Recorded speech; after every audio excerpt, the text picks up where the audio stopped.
Hey YouTube, Windraiser here. Today coming to another Transformers review, and today I'm going to be looking at the Studio Series Dark of the Moon Q, and what fans and for some reason called Wheeljack. Um, he is a licensed Mercedes-Benz, so his package does say he's affiliated license. Sorry, I have something in my nose. But yeah, it's the first time we're actually getting this figure in the States because his original toy was canceled and was only available in Japan with an alternate head and an alternate paint job, which was weird. And then we got an actual Wheeljack from the Bumblebee movie. So, pardon me. Take a close up look at the vehicle. It is very nice. I do like the blue on it. Some nice silver up front. Got the Mercedes-Benz logo. Very tiny. And some silver trim around the wheels. Got some silver in the headlights. We do have the Mercedes number and the... I can't read that. My man eyes won't let me. But very cool. Here he is next to my recent review, my Devastation Prime. Let's see how big he is. And just for giggles, here he is next to a Dinobot. Yeah, I found my big boys and dug them out. He does come with two accessories. One being this staff thing, which looks like a very long bumper. And then this, I don't know if it's a gun or a welder. Either or, you use your imagination. But you can combine the two by putting this in this hole right here. And there's a port right here for that tab to go in. And that's the only place you can put it. So, yeah. So, transformation, let me take this apart real quick, is fairly easy. He's packed in robot mode, so I'm going to go from vehicle to robot. So we're going to come here to the back wheel and unpeg it. You're going to unpeg this whole thing. Do the same on the other side. And once you do that, you should be able to unpeg them from the front and bring those down like so. Once that's done, unpeg the window. Don't pop off the window.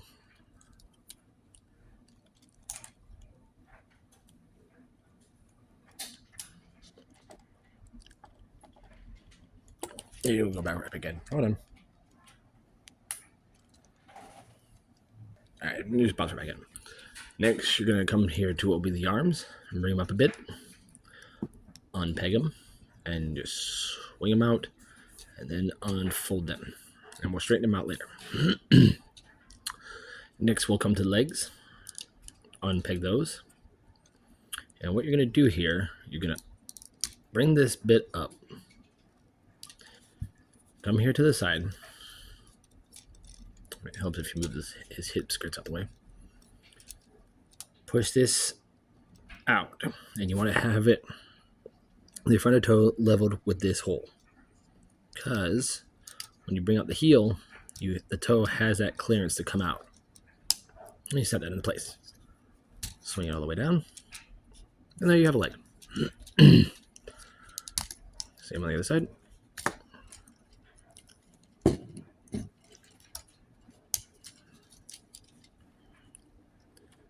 And swing it down. You can keep the bumper parts up or down. I prefer to leave them down. So there we have the lower half all done. And now we have all this kibbly mess to deal with.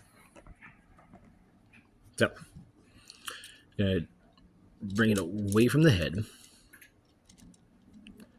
Fold the window in. And you're gonna compress it down. And you're going to bring these up on this hinge, the inner hinge here. And then bring these out. And there's the tab connection right there in his back that this will all plug into. Like so. So then you bring these forward and just angle this wheel piece like so over his shoulders. So bring that out, angle it forward, and just have it like that. You're going to take these pieces and swing them in like so. So swing it in like that.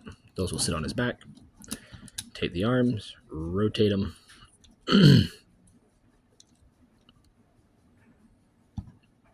Have them like that, and then you can have him anyway. It's just that he has a weird elbow joint. And once you have him done, he should look just like that. And there you go. And there you have Q. Ooh. Transformed into his robot mode. It's not a bad looking robot mode. I do like it. A little kibbly, but it gets the job done. His head sculpt, though, I find very interesting. They do have that wiry blue hair, his little goldy mustache. He does have his little glasses, nice blue for the eyes. Got some blue there on the chest, a little gold there. Then he has all his tech stuff, which I wish that was painted.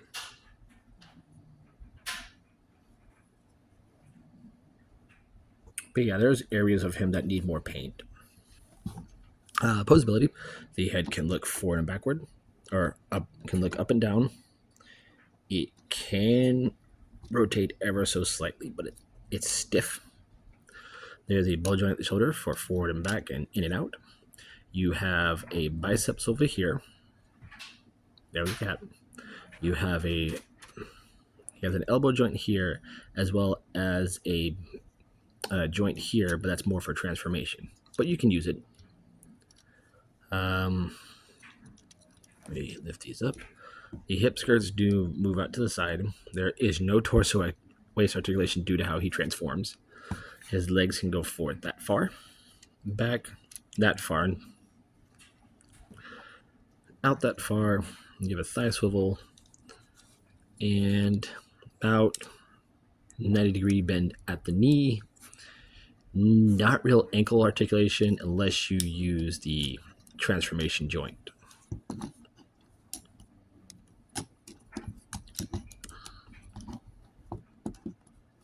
So, and of the Bayformers, he's like my first old guy transformer I have.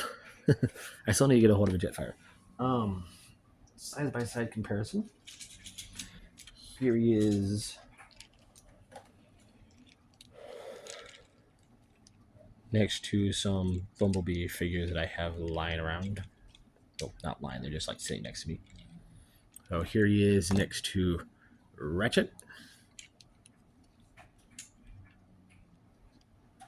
And Ironhide. And here he is next to himself, because this character is also called Wheeljack, so there he is.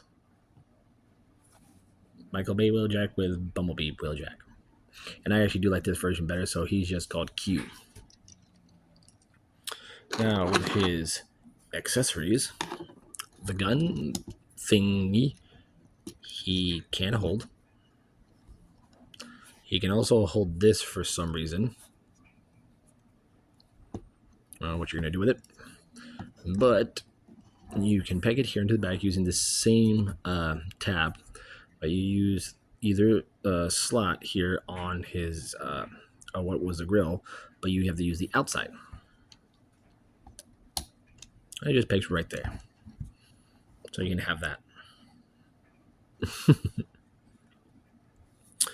But yeah, is this a good figure to get? If you don't have the uh, original Dark of the Moon figure and you know how hard it is to get, yeah, get him.